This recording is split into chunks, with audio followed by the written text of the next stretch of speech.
السلام عليكم. ازيكم يا حبايبي؟ عاملين ايه؟ اخباركم ايه؟ صباحكم هنا، صباحكم رضا. حبيت قبل ما نبدأ الفيديو نشوف مع بعض المنظر الحلو ده. الفيديو النهارده بعيد شويه عن المطبخ، يعني هنروح مع بعض روتين صغير عند الطيور. وزي ما انتم عارفين بيوت الفلاحين تربية الطيور اساس عندها. يمكن في الاول ما كنتش اعرف اي حاجه عن تربيه الطيور خالص، بس دلوقتي الحمد لله. ويعني كلنا بنتعلم يوم عن يوم، بنكون احسن عن اليوم اللي قبله. يلا ما اخدكم جولة معايا كده ونشوف روتين النهارده ايه. هنضف المكان اللي البط بيبيض فيه او البط بيرقد فيه. بعد البطة ما تطلع البيض بتاعها بط صغير، باخد تنقلها في مكان تاني بكون مجهزة لها، وابدأ انضف ده، بحيث لو رجعت تبيض يكون المكان بتاعها نضيف وجاهز زي ما انتم شايفين بالشكل ده كده. الاول والله ما كنت اعرف اي حاجة عن تربية الطيور دي خالص، بس الدنيا بتعلمك، بتتحط في مواقف لازم تكوني قدها. ما شاء الله انا لقيت عندي البطة بيضة، وهي خلصت بيض وهترقد، فانا بكتب اليوم اللي هي خلاص هترقد فيه، بحيث ان اعدي 35 يوم اللي هو ميعاد تطليع الطيور، تطليع البط. بيض البط يا جماعه بيقعد 35 يوم تحت امه، وبعد كده تلاقيه بط صغير ما شاء الله. شوف انا قلت لكم معلومه كمان حلوه اهي، هعلمه بقى. ده كان يوم 2/7، ده يوم 2/7.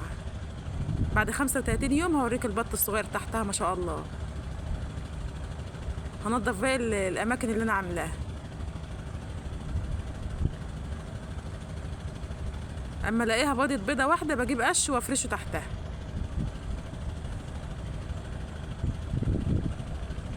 ما انا مش بشتري بط من بره خالص، لو فراخ بيضه ماشي عشان ولادي بس. ما شاء الله دي بطه تانية ميعادها يوم 1/6.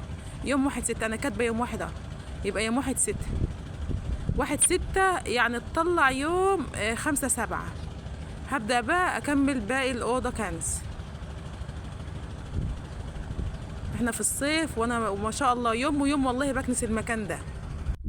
والله يا جماعة ما في حاجة بتيجي بالساهل، كل حاجة بتيجي بتعبها برضو وبعد تعب.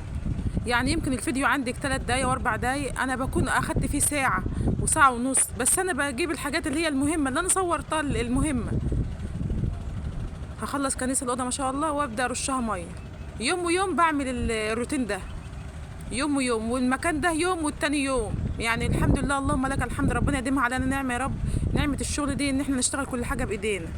ان شاء الله خليت الاوضه 100 فل و14. قلت بالمره بقى قبل ما ادخل اغير هدومي، عندي حاجه كده ايه اديها دش ميه. هي كمان الحاجه اللي انا بخبز فيها يا جماعه، المطارح والطبليه والحاجه دي، والمكان اللي انا بخبز فيه نفسه مسكته برده كنسته وروقته ورشته ميه. والحاجه اللي بخبز فيها قلت اخدها معايا ايه بالمره. والله انا في اليوم ده ما دخلت البيت من جوه غير الساعه 11. الحاجات ديت انا مصوراها في 5 6 دقايق، دي اخدت معايا وقت كتير، لان انا كمان غسلت الصواني اللي بقطع عليها، غسلت الصواني اللي بخبز فيها. بيكون عندك راحه نفسيه كده ان انت عملت الحاجه صح، او عملتها زي ما انت عايزه وراضيه عنها صح. هديهم غسله حلوه كده واحطهم في الشمس، ايه الشمس تحمصهم تحميصه حلو، عشان لما ادخلهم. سامعين صوت الكروان؟ حتى الكروان جايبه لكم معايا اهوت.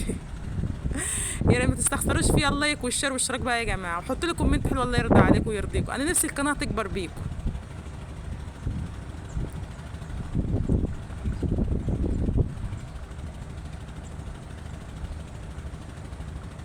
جبت كل حاجه بخبز عليها، المطارح والطبليه وحتى النشابه او الفريره زي ما بتقول، كل حاجه غسلتها، كل حاجه خليتها ما شاء الله 100 فل و10.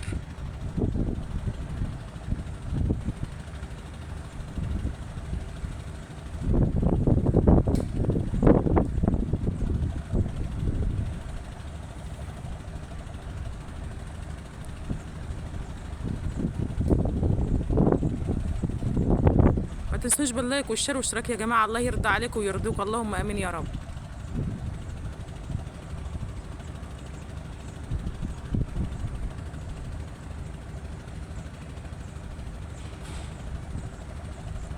انا بصورت الحاجات دي لان ده جزء من يومي او جزء من شغلي. زي ما انتوا عارفين احنا بيوت فلاحين او بيوت ريف. الطيور عندنا عادي، الخبيز ده عادي، الحاجات دي كلها عادي. اهو بيقول لكم والله اهو خلصتهم ما شاء الله زي الفل اهو. هحطهم بقى في الشمس.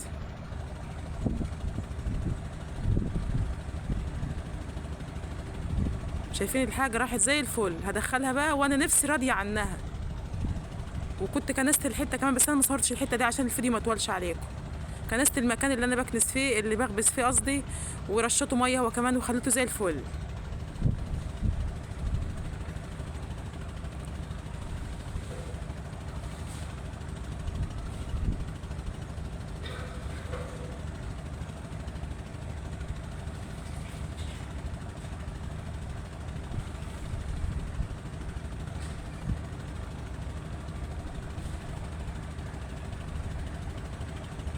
لو انت اول مره تشوفوني ما تنسيش باللايك والشير والاشتراك يا جماعه. حط لي كومنت حلو، الله يرضى عليك ويرضيك، اللهم امين يا رب.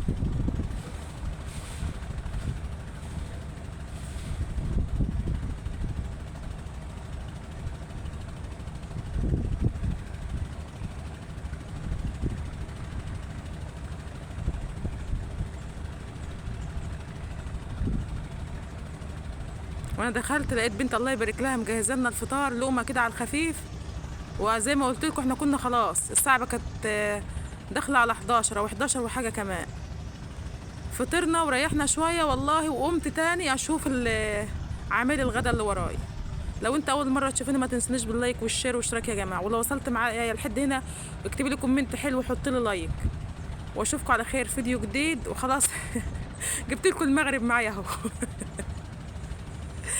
اشوفكم على خير فيديو جديد.